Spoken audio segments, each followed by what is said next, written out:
Bienvenue dans Une vie en équilibre, le podcast qui t'aide à te sentir mieux dans ton corps, dans ta tête et dans ta vie. Je suis Marine, naturopathe spécialisée dans la perte de poids et l'équilibre hormonal. Mais ici, on va bien plus loin que ça. Parce que ton corps, ce n'est pas juste une histoire d'alimentation. C'est une histoire d'émotions, de stress, de fatigue, de confiance en toi et de tout ce que tu vis chaque jour. Dans ce podcast, je vais t'aider à comprendre ce qui se joue vraiment, à faire le lien entre ton corps et ta vie. Ici, on ne cherche pas la perfection. On cherche à s'écouter, à se comprendre et à avancer pas à pas vers quelque chose de plus doux, plus aligné, plus juste pour toi. Et si tu aimes ce podcast, n'hésite pas à le soutenir en lui laissant une jolie note, une étoile ou un commentaire. Et maintenant, installe-toi tranquillement, on commence ensemble. Il y a un mot que tu utilises peut-être souvent contre toi sans même t'en rendre compte. Tu vois, un mot qui, franchement, ne t'aide vraiment pas beaucoup. Eh bien, ce mot, c'est « je procrastine ». En d'autres termes, je repousse tout, je manque de discipline, je suis incapable de passer à l'action. Et tu vois, à force de te répéter ça, eh bien, tu finis même parfois par croire que c'est toi le problème. Mais vraiment, aujourd'hui, en fait, j'aimerais te proposer un autre regard. Parce qu'en fait, et si la procrastination n'était simplement pas de la mauvaise volonté? Parce que si derrière ce blocage, il y avait en réalité quelque chose de beaucoup plus profond. Eh bien, tu vois, dans cet épisode, c'est ici que j'ai envie de t'amener. Pour t'aider à comprendre ce qui se joue vraiment dans ton corps et dans ta tête quand tu bloques, mais surtout, comment arrêter de te battre contre toi-même. Alors déjà, j'aimerais commencer par te dire que la procrastination, eh bien, ce n'est pas de la flemme. Et non, parce que regarde un truc avec moi. Si on observe tes journées, quand tu procrastines, tu ne fais pas rien, on est d'accord? Parce que en réalité, tu fais certainement même plein de choses, tout un tas de choses. Tu te mets à ranger, à nettoyer, à répondre à des messages, à scroller sur des vidéos ou même à faire 1001 choses plus ou moins utiles. Et en fait, tu vois, à ce moment-là, eh bien, ton cerveau, il tourne à 1000 à l'heure. Tu tournes autour du pot et sans jamais vraiment oser y rentrer. Donc, non, ce n'est pas de la paresse. Parce que la paresse, c'est ne rien faire et être totalement en paix avec ça. Quelqu'un de paresseux, il est bien dans son canapé. Et donc là, tu vois bien déjà que la procrastination, eh bien, c'est tout autre chose. C'est être en mouvement, mais pas dans la bonne direction. Et tu vois, tout ça, ça crée une véritable tension intérieure. Parce que tu sais ce que tu dois faire. Tu sais ce que tu devrais commencer. Mais il y a quelque chose qui te bloque. Et tu vois, ce quelque chose, ce n'est pas un problème d'énergie, ni même de flemme, tu l'as bien vu. Du coup, pourquoi ton cerveau fait ça? Eh bien, il faut que tu comprennes un truc fondamental. Ton cerveau, lui, il ne cherche pas la performance. Il s'en fiche que tu sois productive. Lui, ce qu'il veut, c'est simple. C'est te protéger de l'inconfort et éventuellement te donner du soulagement immédiat. Et donc, quand il y a une tâche qui arrive et qu'elle déclenche chez toi du stress, de la pression, de l'ennui ou même la peur de mal faire, eh bien, ton cerveau panique. Il ne réfléchit pas, il agit pour te protéger. Et tu vois, ça, c'est un réflexe de survie émotionnelle. Et si on se pose un peu, eh bien, on peut remarquer qu'il y a 3 grandes directions qui peuvent expliquer pourquoi tu procrastines. La première, c'est la peur.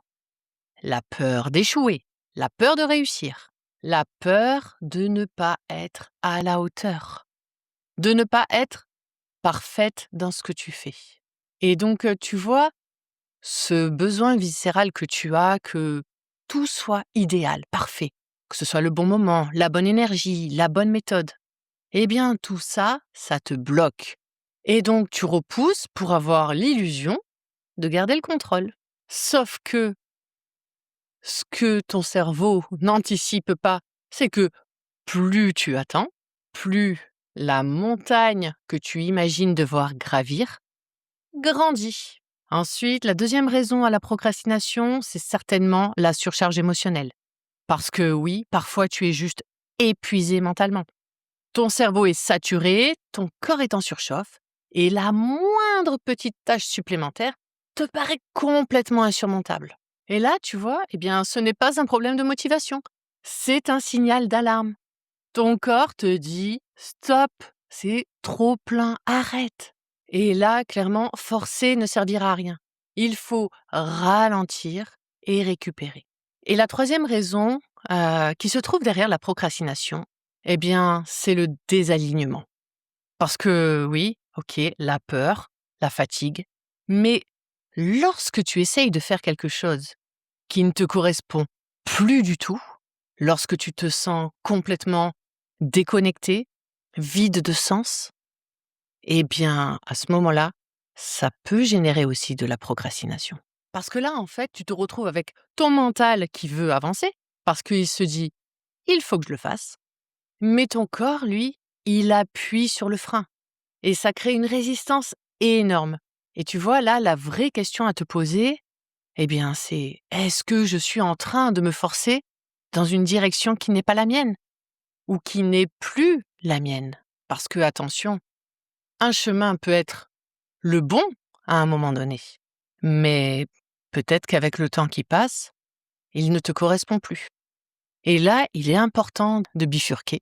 Donc, maintenant que tu as vu les 3 grandes causes qui fait que peut-être tu procrastines, eh bien, ce qu'il faut mettre en lumière, c'est que cette procrastination, elle te met dans une situation de fuite. Et quand tu as l'impression de ressentir un soulagement immédiat que tu trouves dans cette fuite, eh bien, tu ne te rends pas compte qu'en fait, ça, c'est un vrai piège. Parce qu'en fin de compte, la tâche, elle disparaît pas. Elle reste là, dans un coin de ta tête, en arrière-plan. Tu vois, un peu comme une application ouverte sur ton téléphone qui te pompe toute la batterie. Eh bien, c'est pareil. Parce que ça crée une charge mentale invisible. Et avec dans ta tête ces fameux mots qui tournent en boucle. Je devrais m'y mettre. Je suis en retard. Je le ferai ce soir ou demain. Et là, en fait, ce qui se passe, c'est que tu ressens une culpabilité énorme. Et laisse-moi te dire que cette culpabilité, elle te fatigue 10 fois plus que la tâche elle-même. Et donc, tu ne t'en rends pas compte, mais tu restes en tension chronique. Et cette tension, ce stress permanent, eh bien, il fait grimper ton cortisol. Et ton cortisol qui est haut sur du long terme, eh bien, il perturbe tes hormones, il bloque ta digestion, et il pousse ton corps à stocker, et notamment au niveau du ventre. Et en plus de ça, eh bien, un cerveau qui est en surcharge, il cherche désespérément du réconfort. Et donc, tu vois, là, c'est exactement à ce moment-là que tu te retrouves le soir à grignoter sans fin, ou alors même à scroller sur ton écran juste pour éteindre le bruit dans ta tête, au lieu de simplement te reposer, dormir et passer à autre chose. Donc tu vois, tout ça, en fait, ce n'est pas un manque de volonté. C'est une tentative de régulation émotionnelle. Et là, en fait, tu penses échanger un inconfort contre du soulagement, mais c'est complètement faux. Parce que ce soulagement, il n'est que temporaire et il masque juste un inconfort qui, lui, est grandissant. Alors, par contre, la procrastination aussi, de temps en temps, c'est peut-être un message que te donne ton corps. Tu vois, aujourd'hui, je vis dans une société de performance. Et on nous répète sans cesse, force-toi, sois discipliné, passe à l'action, arrête de réfléchir. Mais en vrai, si tu bloques comme ça, encore et encore sur cette méthode, cette action, eh bien, c'est peut-être que ça, c'est mauvais pour toi. Tu vois, je vais te donner un exemple concret que je vois très souvent. Par exemple, si tu essayes de suivre un programme minceur ultra strict, avec des restrictions, des privations, des règles rigides et du contrôle permanent, et que tu procrastines, que tu repousses sans cesse le moment de préparer tes repas, que tu te traînes des pieds pour faire ton sport punitif, et que à ce moment-là, tu finis par te dire je n'ai aucune discipline, bien en fait, peut-être pas. Peut-être que ton corps et ton mental sont en train de résister parce qu'ils savent que cette méthode va t'épuiser, va bousiller ton métabolisme. Et ça, ton corps le sait parce que tu l'as déjà vécu. Et donc, de temps en temps, eh bien, ta procrastination, c'est une révolte saine de ton organisme. Parce que si tu n'arrives pas à tenir quelque chose, c'est pas forcément toi le problème. de temps en temps, c'est la méthode qui ne te convient pas. Et donc, ce qu'il faut comprendre, en fait, c'est qu'il y a une immense différence entre repousser une tâche qui te fait peur ou résister profondément à une méthode qui te détruit. Mais alors attention, hein, je veux quand même apporter une nuance. Parce que, qu'on soit clair, dans la vraie vie, tout ne peut pas toujours être fluide, aligné, merveilleux, agréable à faire. Franchement, c'est vrai. Il y a des choses que tu es obligé de faire, même sans grande envie. Alors, trier les papiers, faire le ménage, faire ton sport. Parce que oui, c'est vrai, tu peux ne pas en avoir tellement envie au départ. Et donc franchement, si tu attends le déclic ou la motivation pour faire ta déclaration d'impôt, crois-moi, tu vas attendre longtemps, hein. Donc l'alignement, en fait, tu vois, ce n'est pas uniquement faire ce qui te fait plaisir sur le moment. Parce que là, sinon, en fait, t'es foutu. Tu deviens esclave de tes humeurs, de tes émotions, et c'est pas le but. Donc la vraie question à te poser pour ces tâches-là, ce n'est pas est-ce que j'ai envie? C'est plutôt est-ce que cette action-là que je dois faire, est-ce qu'elle sert la vie? Est-ce qu'elle sert la santé que je souhaite me construire? Parce que tu vois, parfois, la discipline, ce n'est pas de la violence envers soi-même. C'est juste un acte d'amour profond envers ton toi du futur. C'est aligner ce que tu veux avec ce que tu fais aujourd'hui. Et là, je vais te parler d'un autre type de procrastination que je vois très, très, très fréquemment dans les femmes que j'accompagne et qui me concerne également. Je veux te parler de la procrastination du bien-être. Qu'est-ce que ça veut dire ça? Eh bien, ça veut dire que tu sais exactement ce que tu devrais manger. Ou alors tu sais exactement que tu devrais t'accorder des pauses. Ou alors tu sais exactement que aller marcher là dans la nature, ça va te faire du bien, ça va te rendre plus zen. Ou alors tu sais très bien que dormir plus, bouger avec plaisir, sont bénéfiques pour toi. Mais malgré ça, en fait, tu repousses toujours. Tu repousses à plus tard, à demain, à la semaine prochaine. Pourquoi? Eh bien parce que dans ta tête, prendre soin de toi, c'est devenu une contrainte. Une corvée de plus sur ta to-do list. Ou alors, tu te dis que tu dois avoir mérité ce moment. Et donc, que tu dois avoir finalisé tout le reste de ta to-do list avant de pouvoir t'accorder ce moment-là. Et vraiment, là, je te le dis, moi, typiquement, je suis énormément là-dedans. J'ai beaucoup de mal à m'accorder ce genre de pause bien-être si je considère ne pas l'avoir suffisamment mérité. Et là, tu vois, franchement, c'est un piège. C'est un piège. Clairement, c'est un besoin vital. Dormir, c'est un besoin vital. Se reposer, c'est un besoin vital. Être bien, bouger, ce sont des besoins vitaux, tout ça. Et tu vas voir, je vais le comparer à autre chose. Boire, c'est également un besoin vital. Je parle d'eau, bien sûr. Et donc, est-ce que lorsque tu as soif, tu attends d'avoir fini ce que tu devais faire, ta to-do list, ton travail, ton ménage, avant de t'accorder un verre d'eau? Est-ce que vraiment tu fais ça? Parce que franchement, si tu le fais, il y a un problème. Pourquoi se reposer devrait arriver après? Pourquoi dormir, si tu es exténué, devrait attendre? Pourquoi?